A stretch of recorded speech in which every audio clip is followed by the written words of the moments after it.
Distinguished President of the UN Human Rights Council, Ambassador Federico Villegas, my dear colleague, High Commissioner Michelle Bachelet, Excellencies, ladies and gentlemen.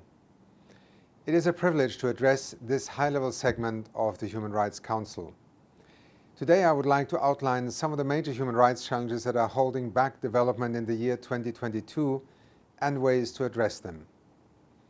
First, COVID-19 is not an equal opportunity virus. Nowhere is this more evident than in access to the COVID-19 vaccine. Even though access to the vaccine is, by extension, a human right, just 1 in 8 people in low-income countries have received at least one dose of the vaccine. Booster after booster is being given in some countries while millions of people in developing countries are unprotected, prolonging the misery of this pandemic and the virus's opportunity to mutate. Ensuring vaccine equity is crucial to our efforts to end COVID-19 as a global health emergency in 2022. Second, acts of violence and intimidation against human rights defenders continued unabated.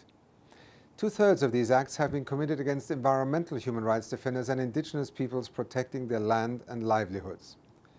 When governments suppress dissenting voices, it often leads to fear, resentment and frustration, setting the conditions for, ultimately, conflict and crisis.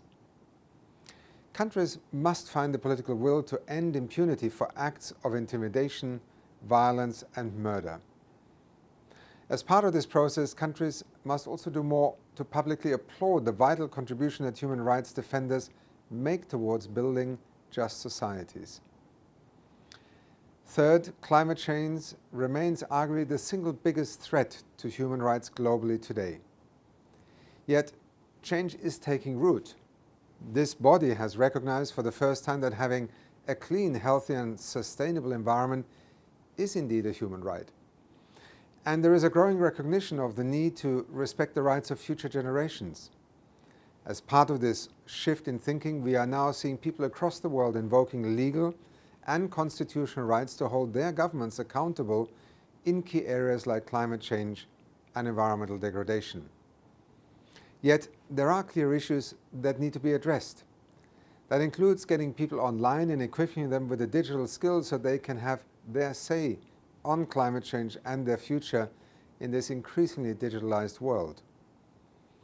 At the United Nations Development Programme, we are leveraging human rights as a problem-solving tool in virtually every facet of our work and support. That means ensuring that people from all sections of society, including marginalized and vulnerable populations, have a seat at decision-making tables so that they can make their invaluable contribution.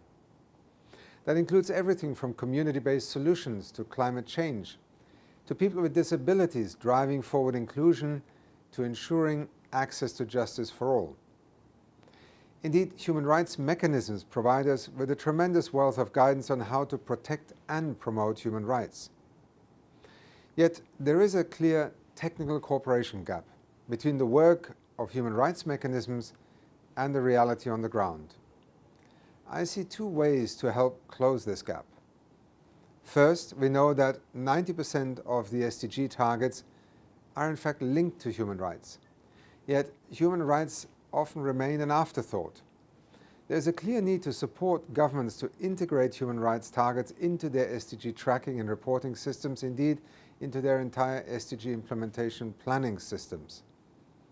Look for instance to Sierra Leone and Pakistan, where UNDP and the Office of the High Commissioner for Human Rights are helping to digitally track the country's progress towards their human rights and SDG commitments.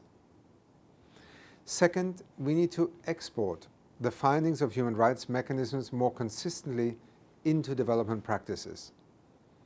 At UNDP, we are proud to have worked closely with the Office of the High Commissioner for Human Rights and the UN Development Cooperation Office to gather living examples of this form of cooperation across the UN system. And we have just published a repository of UN system-wide experiences that detail how the Universal Periodic Review supports, indeed accelerates sustainable development. UNDP is putting such findings into practice, from supporting non-discriminatory legal frameworks in Bangladesh, to strengthening civil society to advocate for change in Ukraine, to tackling violence against women and girls in Armenia.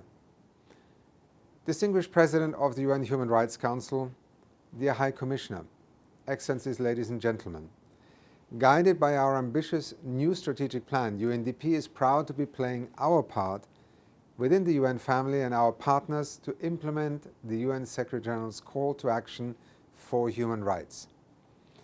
We will continue to work with countries and communities to integrate human rights into every fiber of our support.